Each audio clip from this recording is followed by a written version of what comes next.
Hello everyone, myself Rambilas Meena, Assistant Professor Chemistry from Government College Kota.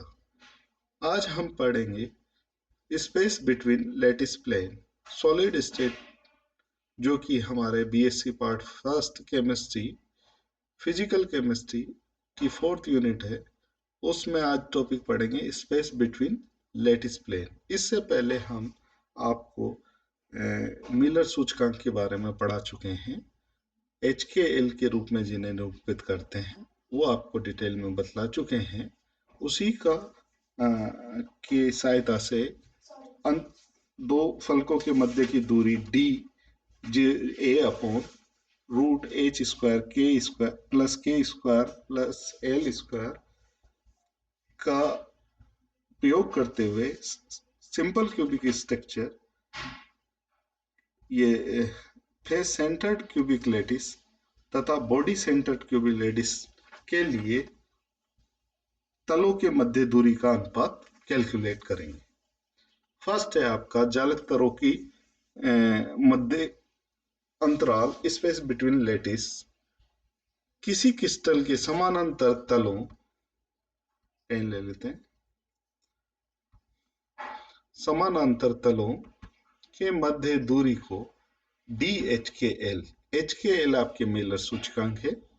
घनीय जालकों के लिए हम calculate करेंगे। इसका मान निम्न व्यंजक से प्राप्त कर सकते हैं। DHKL अंतराल फलक दूरी या डिस्टेंस इंटर,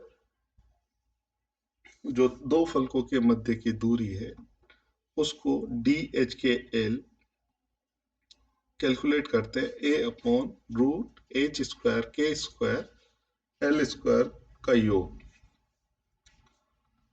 जहां यहाँ सिंपल क्यूबिक स्ट्रक्चर की बात हो तो यूनिट सेल आपकी क्यूबी होगी जिसकी भुजा है, तथा DHKL तल के मिलर अंक है, मिलर सूचकांक, मिलर इंडिसेस है।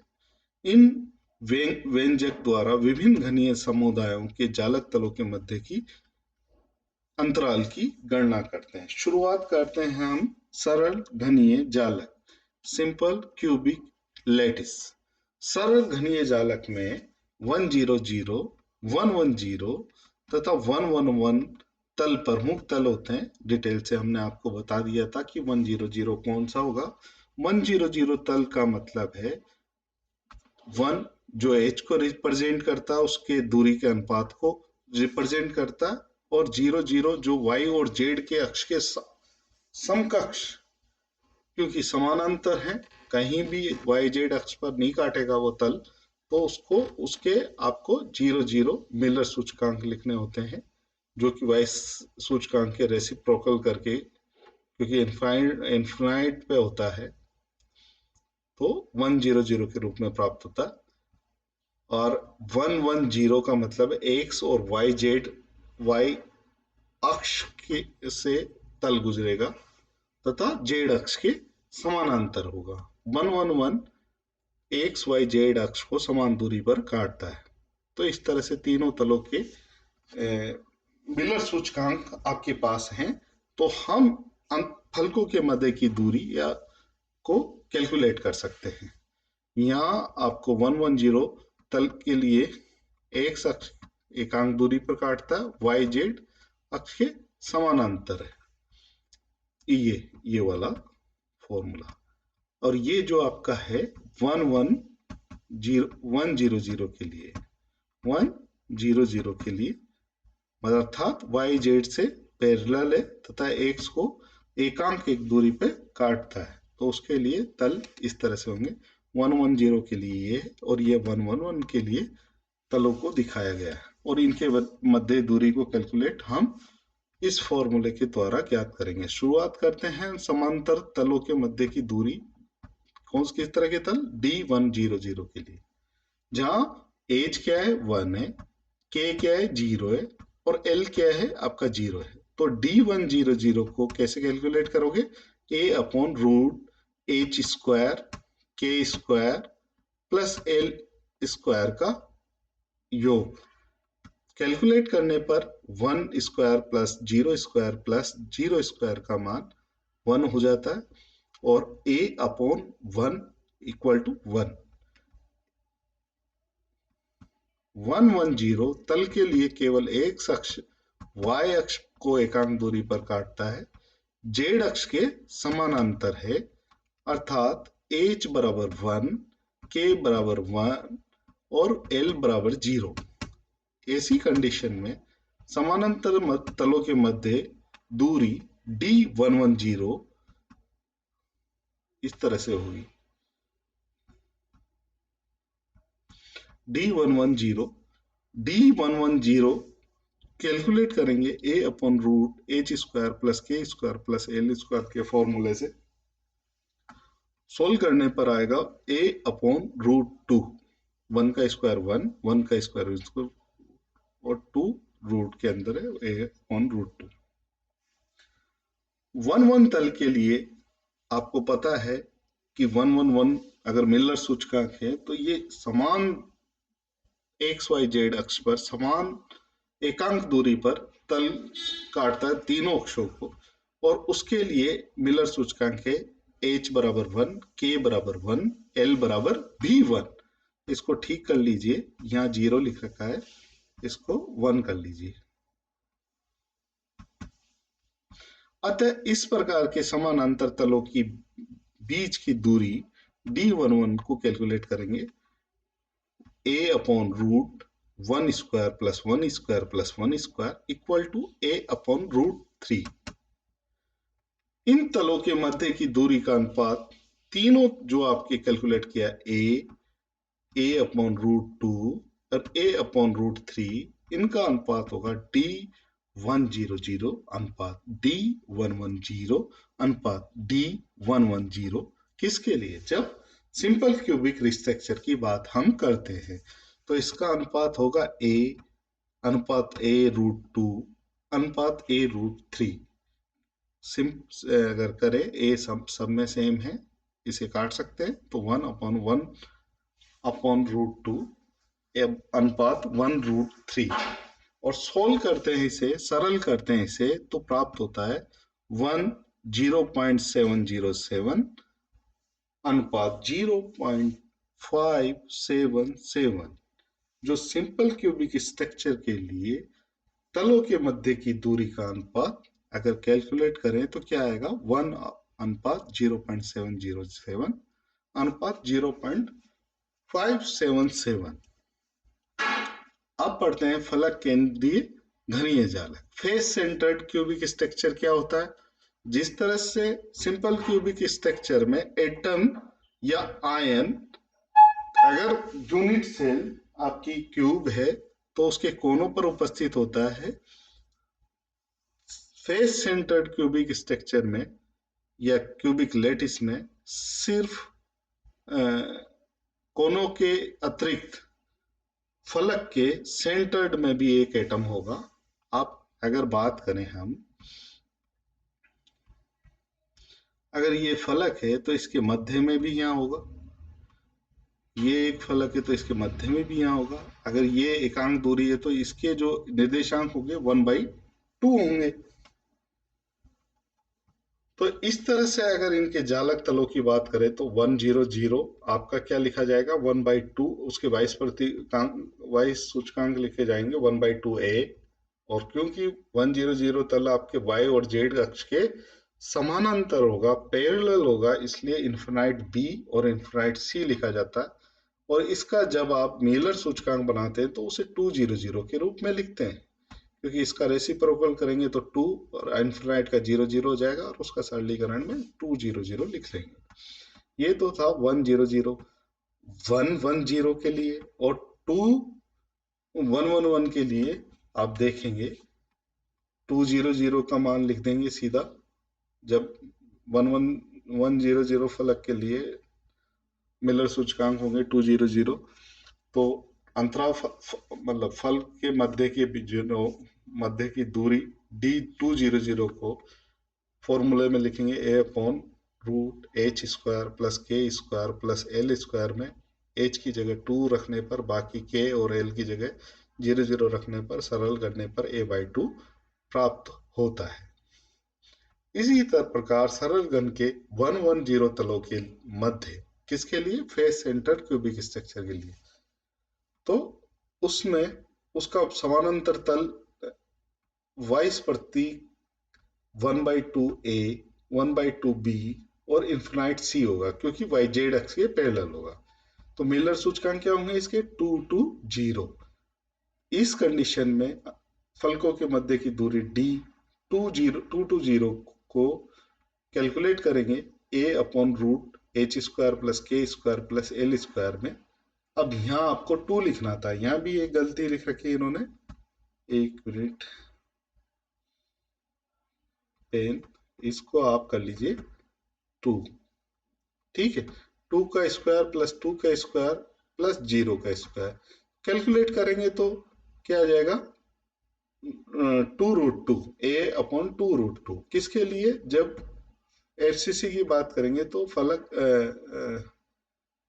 2 to 0, d 2 to 0 मिलर सूचकांक के लिए अंतराफलक दूरी इतनी आएगी। घन के 1 तल के लिए फलक केंद्रीय जालक में सभी कण आ जाते हैं।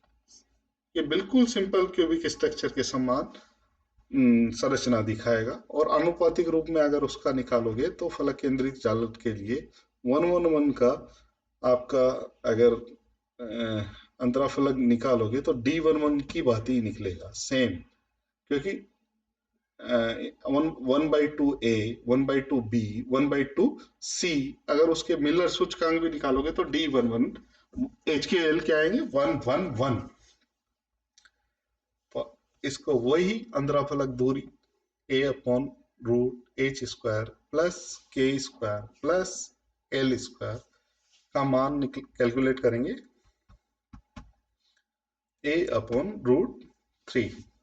तीनों तलों के मध्य की दूरी का अनुपात होगा d200, d220, d111।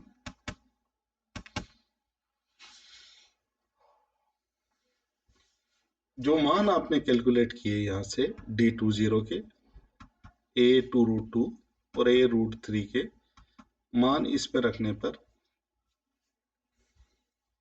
तलों के मध्य की दूरी का अनुपात आ जाएगा a/2 अनुपात a/2√2 अनुपात a/√3। इसको सोल्व करोगे तो आपको अनुपात मिलेगा 1:0.707 अनुपात 1.154। ये किसके लिए है? दूरी का अंदाज, तलों की दूरी के मध्य तल, तीनों तलों के मध्य दूरी का अनुपात फेस सेंटर्ड क्यूबिक लेटिस के लिए। अब हम आगे पढ़ेंगे बॉडी सेंटर्ड क्यूबिक लेटिस। इस प्रकार के जालक घन के कोनों के अतिरिक्त एक कण घन के केंद्र में भी होता है। आप सभी जानते हैं, पूर्व वाले वीडियो में हमने बताया था कि बॉडी सेंटर्ड में एक कण घर के केंद्र में भी होता है। सिंपल क्यूबिक स्ट्रक्चर में क्या होता है कि कोनों पर उपस्थित होगा, जिसके शेयरिंग 1/8 तो होती है यूनिट सेल में। टोटल 8 होते हैं तो पार्टिसिपेशन 1 हो जाता है, 1/8 × 8। फेस सेंटर्ड में हर फेस के सेंटर्ड में होगा कोनों के अतिरिक्त, और बॉडी सेंटर्ड में क्या होगा कि कोनों के अतिरिक्त बॉडी के सेंटर्ड में भी होगा। तो per unit cell participation atom का 2 हो जाता है। अब इसके लिए अगर हम d11100 तल की बात करें तो उसके निर्देशांक 1/2, क्योंकि आधी दूरी पे काटेगा। अब इसको सेंटर पे लीजिए, है ना, सेंटर पे दिखाएगा उसका, है ना। उससे देखो 1/2a इन्फिनाइट b और इन्फिनाइट c, क्योंकि b व c के जेड और एक y अक्ष के पैरेलल में होगा। तो मिलर अंक क्या होगा? 200। इसी तरह से 110 और 111 के लिए कैलकुलेशन करेंगे। शुरुआत में करेंगे आपके d200 जो कि 100 के लिए बॉडी सेंटर्ड क्यूबिक लेटिस के लिए कैलकुलेट करने पर रिजल्ट आता है a/2 square plus zero square, के और एल जीरो हैं, रिजल्ट आता है a/2। सरल घन के वन वन तलों के मध्य समानांतर तल खींचे जा सकते हैं, जिसके वाइस सूचकांक होंगे 1/2a, 1/2b, 1/2c, और मिलर सूचकांक होंगे इसके 2, 2, 2। ये आप ध्यान रखें, फेस सेंटर्ड और बॉडी सेंटर्ड में ये फर्क होगा, बाकी इक्वल है। आपने देखा होगा यहाँ, ये लास्ट वाला, ये वाला, ठीक है। तो अनुपात अगर तलों के मध्य की दूरी का अनुपात निकालें तो D200, D110, D222 का रिजल्ट इसमें रखने पर a/2, a/√2, a/2√3 body centred के लिए, तो अनुपात निकलता है 1:1.414, 0.577। तो ये बॉडी सेंटर्ड के लिए है, आपका ये फेस सेंटर्ड के लिए है, और ये आपका सिंपल क्यूबिक स्ट्रक्चर के लिए। इस अनुपात का तलों के मध्य की दूरी का अनुपात हमें पता है सिंपल क्यूबिक लेटिस के लिए, बॉडी सेंटर्ड क्यूबिक लेटिस के लिए और फेस सेंटर्ड क्यूबिक लेटिस के लिए अलग अलग हम कैलकुलेट कर चुके हैं। अगर हम किसी क्रिस्टल की एक्सरे विवर्तन डाल के डिटेक्टर पे जो हमें गणनाएं प्राप्त होती हैं और जिसमें उनके अंतराफलक दूरी के अनुपात को अगर हम कैलकुलेट करके इस इनमें से किसी अनुपात से उसको मिलाते हैं और समान पाते हैं, अगर